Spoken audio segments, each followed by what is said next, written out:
บបាននឹងកងសាបត់គ្រាន់តែលើឈ្មោះព្រៀងប្រជាជនយើងគ្រប់រូបតែងនឹកស្រមៃទៅដល់ហោត្រីដល់សម្បូរគេចាត់ទុកទន្លេសាបជាជង្រុកត្រី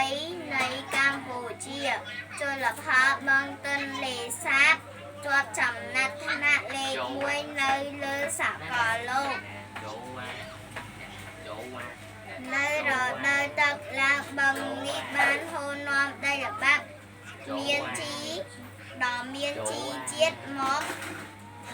ស្រោចស្រោចស្រពស្រែចម្ការយ៉ាងច្រើនសន្ធឹកដូច្នេះយើងទាំងអស់គ្នាត្រូវថែរក្សាការពារជលផល